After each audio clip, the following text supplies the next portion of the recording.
possibility of extraterrestrial life fascinates almost everyone, and the world is full of people who claim to have some experience about UFOs and their alien passengers. Not all of them are random farmers and rural residents with strange tales of little green men and strange lights in the sky either. In fact, there's a surprising number of famous people who just might know a thing or two about alien activity. Number 10. Winston Churchill. It's tempting to think that the little green men Winston Churchill might have seen were an unfortunate side effect of his massive alcohol intake. However, not only was the legendary British Prime Minister's relationship with alcohol vastly exaggerated, but he actually had to deal with UFOs in his professional capacity at least once. In 2010, the British Ministry of Defence released a number of UFO-related documents to the National Archive. Most of it involved 1950s intelligence chiefs trying to figure out the whole unidentified flying object phenomenon, but one document mentioned a much older meeting. During World War II, Churchill was present in a meeting where they discussed a reported encounter between a strange disappearing UFO and some Royal Air Force bombers. Churchill was so concerned by the incident that he immediately ordered the story be kept secret for at least 50 years to prevent what he described as mass panic. He also reportedly said that a future Prime Minister should review the story and decide whether to release it. To be fair, other sources state that the story is largely based on unverified documents and there is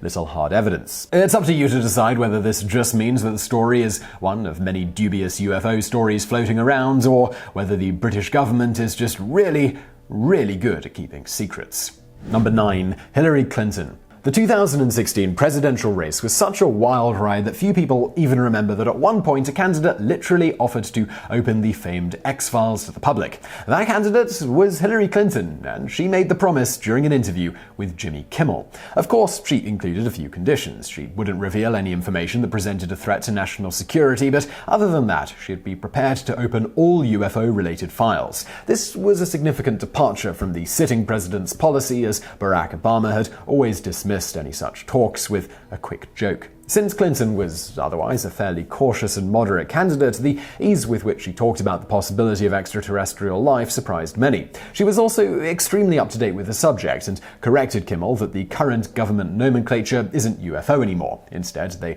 apparently prefer UAP, which stands for Unexplained Aerial Phenomenon. Maybe it was a plan to just draw more interest and hopefully more votes. Or maybe Clinton, a former First Lady, really did have some information that she would like to release. This is yet another case where everyone gets to make up their own mind. However, Clinton is on the record saying the following about UFOs. There's enough stories out there that I don't think everybody is just sitting in their kitchen making them up. Number 8. Nick Jonas of the Jonas Brothers. If you have any opinion of the early 2010s pop phenomenon, the Jonas Brothers, chances are that the word brave does not feature in the first few sentences. However, the youngest of the brothers, Nick Jonas, qualified for that description in 2015 when he openly talked about the UFO sighting that he experienced in his teens. When he was 15, Nick was hanging around in his backyard with a friend when they suddenly saw 3 flying saucers in the sky.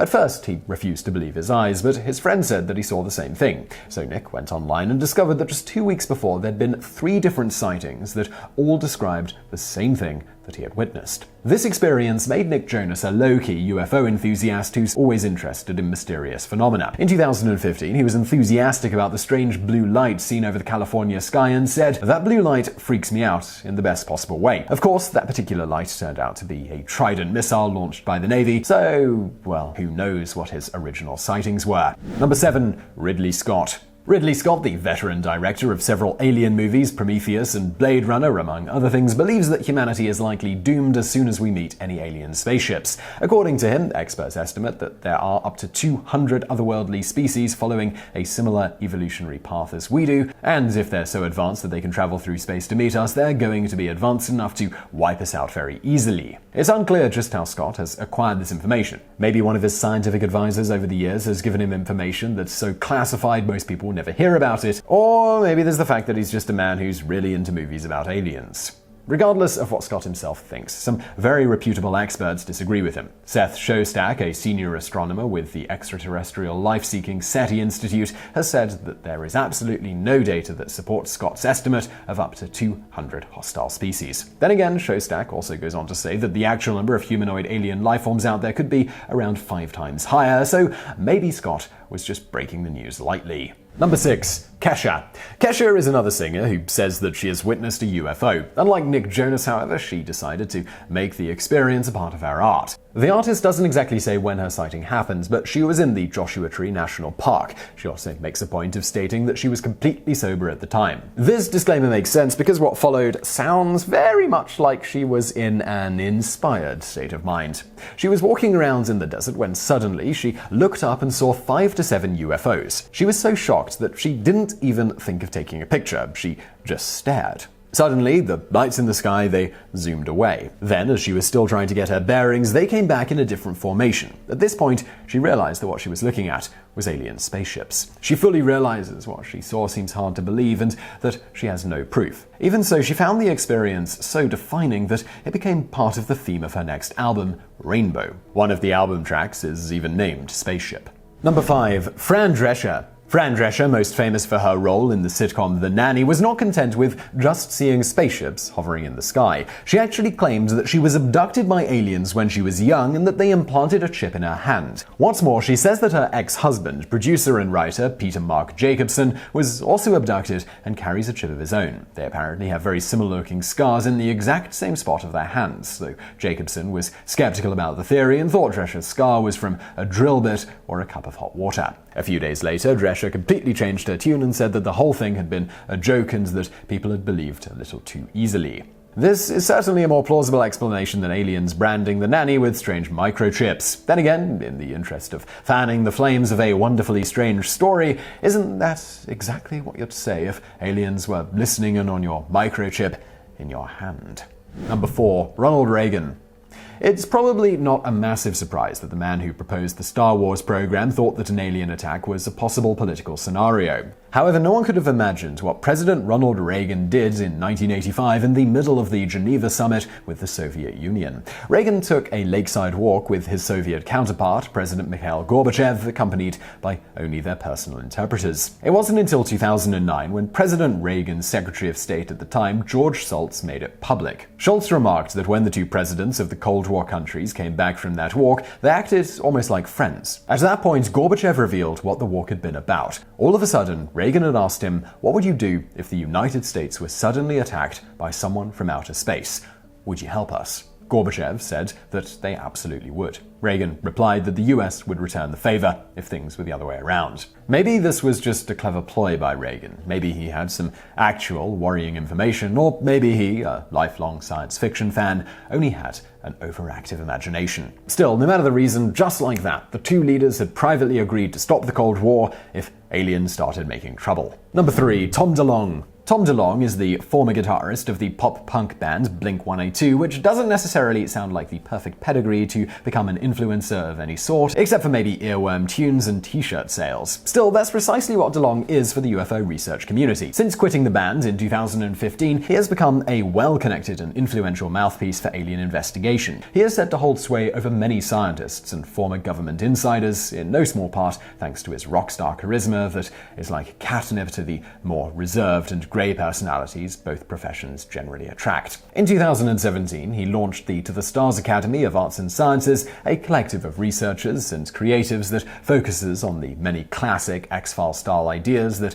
DeLonge is so fond of. But here's the thing, as tempting as it is to write DeLonge off as a complete lunatic, there's a chance that the man actually knows something about, well, something. Case in point, just months after To the Stars was founded, one of the foundation's first employees became a main source for the New York Times article that ended up revealing a decade-long top-secret Pentagon program that investigated UFO activity. Number 2. Edgar Mitchell. Apollo 14 astronaut Edgar Mitchell probably wasn't the most popular guy at NASA get-togethers. Sure, he was the 6th man to walk on the moon and an instrumental part of restoring the agency's reputation after Apollo 13 became such a disaster that Tom Hanks would later star in a movie about it. It's just that the 3 days Mitchell spent returning to Earth after his Apollo 14 mission did something to him. No one seems to know what, least of all Mitchell. He just says that he started feeling an overwhelming sense of universal connectedness and that the experience was nothing short of an epiphany. After this experience, Mitchell became a devoted preacher of extraterrestrial life. He has stated on multiple occasions that there is intelligent, benevolent life on other planets and that we have already been visited by them, including saying that, "I happen to have been privileged enough to be in on the fact that we've been visited on this planet and the UFO phenomena is real." He's gone on to say, "It's been well covered up by all our governments for the last 60 years ago, but slowly it's leaked out, and some of us have been privileged to have been briefed on some of it. I've been in military and intelligence circles who know that beneath the surface of what has been public knowledge, yes, we have been visited." NASA has managed to balance the tightrope of their heroic astronaut, telling everyone they're lying to people about the existence of space aliens with grace. They've stated, "Dr. Mitchell is a great American, but we do not share his opinions on this issue." Number 1. Jimmy Carter. We've already hinted at presidents and presidential hopefuls who have hinted that there might be something out there beyond our understanding. But only Jimmy Carter has actually filed an official report about a UFO sighting. Indeed, he did this during his presidential campaign. The year was 1973, and then Governor Carter was hot on the campaign trail. One evening, while waiting outside for a meeting in Leary, Georgia, he saw what he described as the darndest thing I've ever seen. It was an extremely bright object that kept changing colors and was about the size of the moon. He said that it was hovering above the horizon, it then moved towards the Earth, and then disappeared into the distance. The event was witnessed by 10 to 12 other people. Carter was so impressed by the incident that he not only filed an official report and told a reporter that he'd never again ridicule anyone who claimed they saw a UFO, he actually promised that if he were elected, he'd work to release every piece of information about flying saucers to the public. Of course, when he was elected, he immediately backtracked and said that that information couldn't be released because it could pose a threat to national security. So I really hope you found that video interesting. If you did, please do hit that thumbs up button below, and don't forget to subscribe for brand new videos just like this every day of the week. Also, if you're looking for something else to watch right now, why not check out one of my other channels? It's called Biographics, link to that and a Biographics video on the screen now. So click one of those and check it out. And as always, thank you for watching.